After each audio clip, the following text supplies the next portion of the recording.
Tervist! Mina olen Anu Viltrop Kodukandist ürituse korraldaja. Teie olete Ott Pärna. Väga palju õnne.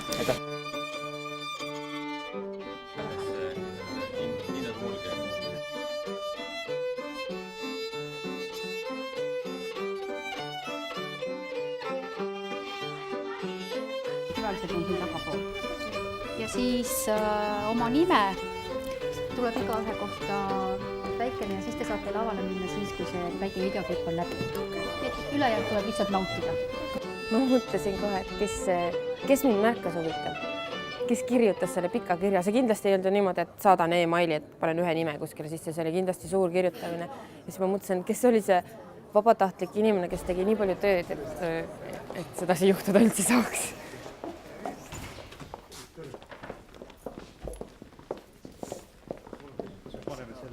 Vabatahtlikkus ei saa olla kogu lahendus lõhede ületamiseks meie vajaduste ja võimaluste vahel.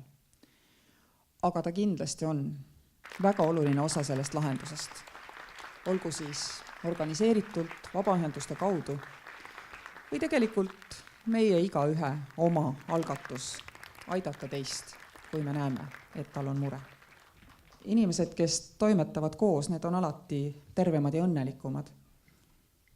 Sidusamad, turvalisemad, õiglasemad, õnnelikumad saavad ka ühiskonnad, kus on palju vabatahtlikke. Kogu elu sõltub valikutest, see on nii, kui annad käe vasakule, parem sul. No tegelikult ega ma ennem tunnustuse saamist isegi ei teadnud, et keegi märkab. Mis seal salata, ma arvan, et meie eludes ongi märkamist kohati liiga vähe ja tunnustust liiga vähe. Et kui keegi õlale patsutab ja ütleb, et sa oled hästi teinud, siis see ju kõnetab. Et ma siia üritusele olen oodatud, sellest ma sain teada siis, kui ma olin kiirabis tööl. Ma olin elustamisel lõpetanud, koristasime autot ja siis helistati mulle. Ma ei võta seda nagu mingit kohustust, ma teen seda oma põhitöö kõrvalt, 2 kiirabitöö kõrvalt, et ütleme, saad midagi vastu sellest.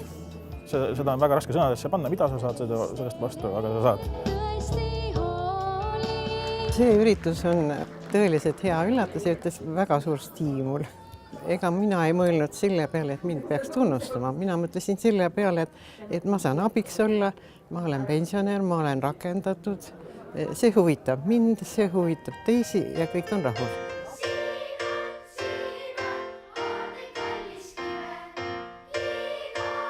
Ma olen ise kogu aeg seda rääkinud, et aitäh nagu ei maksa mitte midagi. Ja me ise ju kaasame vabatahtlikega käime spordivõistlustel Eestist väljapool.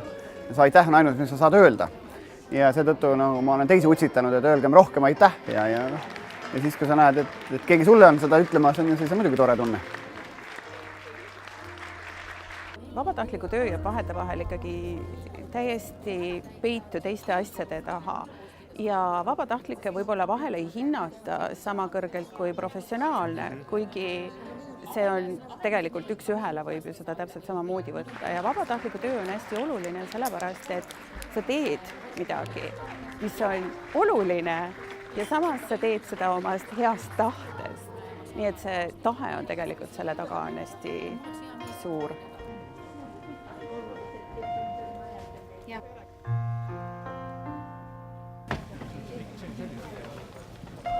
Oluline on ikkagi tuua teatud inimesi välja, kuigi nende kõikide inimeste taga, nii minu ja kõiki nende, kes siin täna said tunnustatud, nende taga on suurepärased meeskonnad, palju vabatahtlikke, kes kõik väärivad tunnustust ja läbi selle inimese, kes siia selle auhinna sai, nad saavad selle tunnustuse saavad nii-öelda endale. Võib-olla vahel peab olema ka teisel pool letti. Et tunda nagu, mis tunne see on, et see töö, mis ma teen, et ütleme, kui mina korraldan mingit sarnast üritust, ka seda juhtub. Et ma siis teaks, mis tunne see on, kui sa saad selle aukirja ja siis ma oskan seda üritust võib-olla veel paremini korraldada või sündmust õigemini. Koolirahu nimel pead ju vaja.